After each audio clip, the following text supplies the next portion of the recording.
everyone, this is Marco and welcome back to my channel. Today we'll be taking a look at the brand new Hammond collection reveal, which has taken us all by surprise, and it is the Hammond collection Allosaurus from Battle at Big Rock. And again, what a surprise. At the time of recording this video, it was announced yesterday with a brand new creator edition Beyond the Gates video. This time again with Neems, which is great. He showed us the product in box and out of the box, and also a little bit of his photography. And I think we should jump in straight away and take a look at the figure itself. So when I opened up my Instagram, I was greeted by these pictures, and oh my goodness, this thing looks absolutely fabulous. This is the Allosaurus from Battle at Big Rock. It is identical, with the exception of one little detail, but we'll get into that later. I like that on the box it is presented as the Allosaurus from Battle at Big Rock. They could have easily just went for the Dominion Allosaurus, but I really like that they're giving Battle at Big Rock some much needed attention and love, because this short film is probably one of the best Jurassic media to come outside of the trilogies. For those of you that aren't aware, Battle at Big Rock is a short film directed by Colin Trevorrow, the same director of Jurassic World and Jurassic World Dominion, and it was supposed to be a little short film to sort of bridge Fallen Kingdom and Dominion. And it was supposed to be a bit of a teaser or taster of what Dominion should have been. Unfortunately, Dominion came out to be a little bit different, but at least we have a very good short film, some great action and great dinosaurs. It's also the same Allosaurus that is shown in the Chaos Theory animated series. In fact, that series takes place just after the Battle at Big Rock incident. A little fun fact here, the paleontologist that I have worked with, Ethan Storer, on our Tyrannosaurus reconstruction, is the paleontologist that helped design the Allosaurus for Jurassic World, Battle at Big Rock and Dominion. He is an awesome guy and you should follow him straight away on Instagram and all the other social medias. In fact, I should probably message him straight away to show him the model. Well, I'm pretty sure he's seen it already. Just see his reaction. I'd love to see that. But anyway, this figure looks absolutely stunning. And it looks like Mattel, with these bigger dinosaur releases, they just keep getting better and better.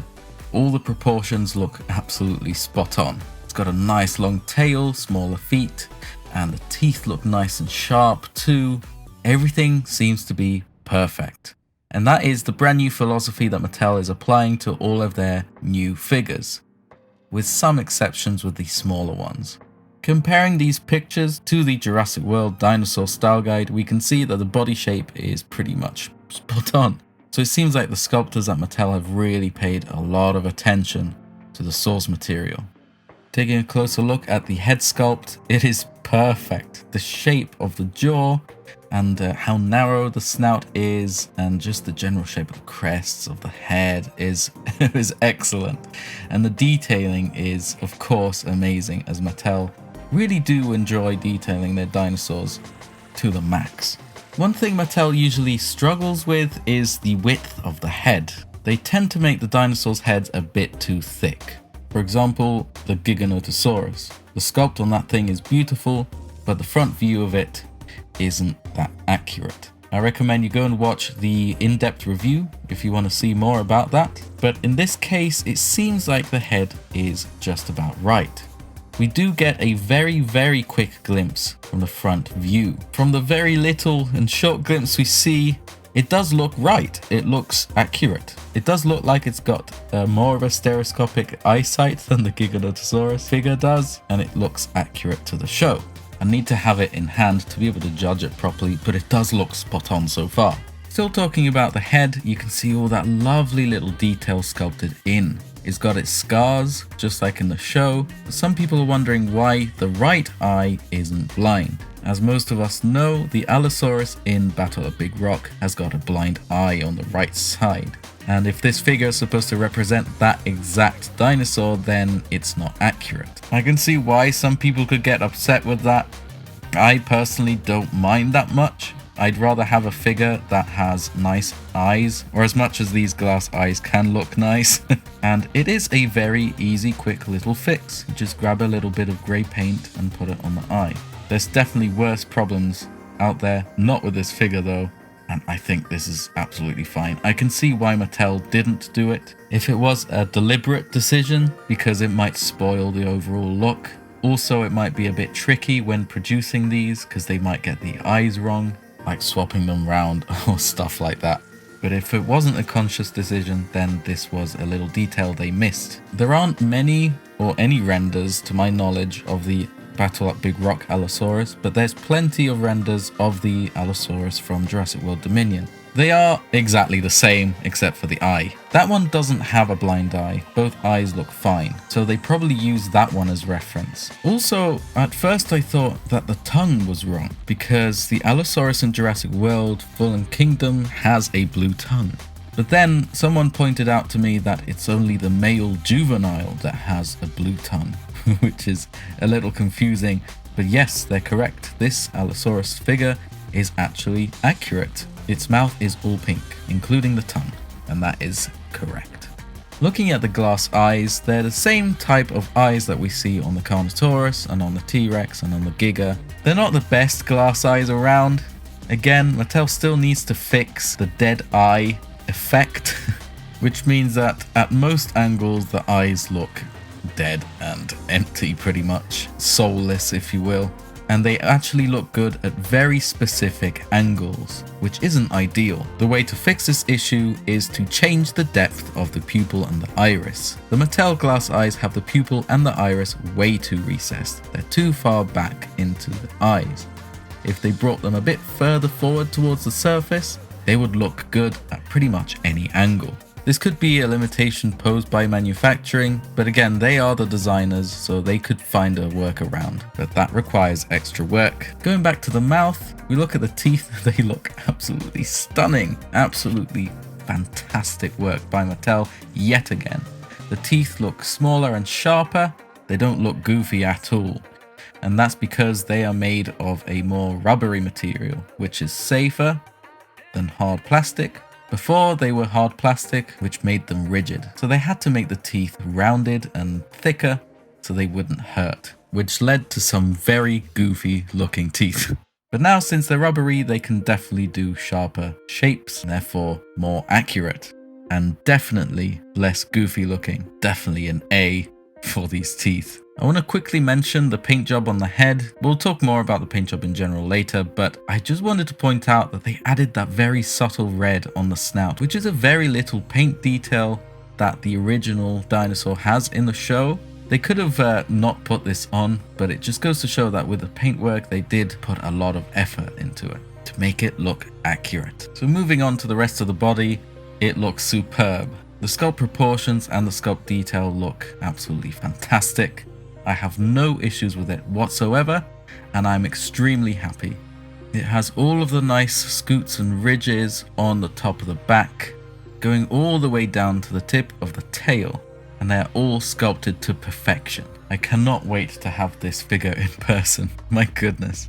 At first I thought that the body proportions were a little skinny, which is quite unusual for Mattel, and that led me to think that they based the body sculpt on the Jurassic World Evolution Allosaurus, which is a little bit skinnier than the one in the films. But comparing it to the dinosaur style guide, it definitely looks accurate, and again, it looks amazing. Another thing Mattel seemed to struggle with was the width of the hips, but with this one it seems to be fixed, just like all the other big dinosaur releases, or the recent ones like the Carnotaurus, the Therizinosaurus and the Giganotosaurus. These hips look perfect, they don't look wide, and they're great. They only seem to have issues with wide hips with smaller figures now, and that needs fixing. Another thing that I really appreciate is how they've changed the knee articulation from the T-Rex. The T-Rex had two joints in the knee, which made posing quite hard, and it always looked a little off and weird. But since then they changed it to one joint and it looks much better. Also, it looks to have the new and improved tail articulation too, which is great. If you guys have the Therizinosaurus and the Giganotosaurus, you might have noticed that the tails feel a bit different. They've got a lot more segments in them so they can bend properly. As mentioned earlier, the feet are much smaller than any of the earlier Hammond Collection releases, and this is amazing. Thanks Mattel for listening. Paintwork wise, it looks quite accurate. Everything seems to be right, but I did notice there's some sort of a lack of paint in general. It's only got 2 colors. Since it has very little coloration, they could have taken advantage and added some dry brushing on it, just like how they did with the Giganotosaurus and the Therizinosaurus. As far as I can see, I can't see any dry brushing. This figure suffers from the unpainted dew claws, which are synonymous with Mattel. They only painted the dew claw on one Hammond collection figure, and that is the Giganotosaurus. They advertise these figures as having premium paint applications, and the fact that they always forget to paint that claw doesn't feel like they're treating these figures as premium figures as they like to advertise. For sake of consistency, please Mattel, paint all the claws on all these figures. It doesn't make sense for one figure to have painted dew claws and then all the rest of the figures don't have painted dew claws. If you're a customizer like me and many other people in the community, it is a very quick fix. But I don't think we should have to do this considering these are collectors' figures. They should come out to be right from the start. One thing I love about this figure is that the paintwork goes all the way down to the tip of the tail, and that is amazing. It doesn't seem to have any counter shading, which is a bit of a shame. It could have benefited, I think, from a very sort of lighter shade of that same beige tan color that it's made of. Even if it was very subtle, it would have made a big difference, I think. So I think now comes my final verdict. I might have pointed out a lot of flaws, but they're not big at all. They're very, very minor little things, and that does not affect my overall rating, I don't think. I give this figure a 10 out of 10. Easy. Mind you, a temporary 10 out of 10, because I have to see this figure in person. Also, we don't know how quality control is going to be with this figure yet. Yes, quality control has been a very big issue with the latest releases. It just seems to be getting worse, especially with that Giganotosaurus.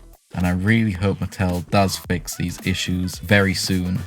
If you want to see all of the video, go on target.com. You will see Neems take some really nice photography at the end of the video too.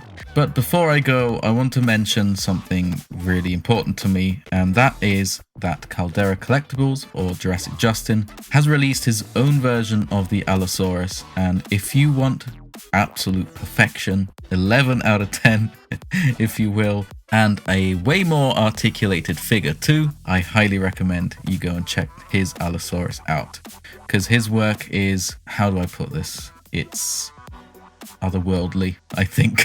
It is some of the best stuff I have ever seen. So please go and check it out. I'll leave a link in the description. And let me know in the comment section down below what you think of this Allosaurus figure, the Hammond collection one. If you're excited like me, I might not have made it come across very much, but I am extremely excited about this figure. It looks absolutely gorgeous. So thanks again so much for watching, and I'll see you in the next video. I would like to give a massive thank you to all of my Patreons. Seriously guys, your support really does mean the world to me, as it helps me do what I love for you. You help me buy materials, and most of all, you give me a helping hand with improving the quality of the content of my videos. Even if it's just a small donation, every little helps.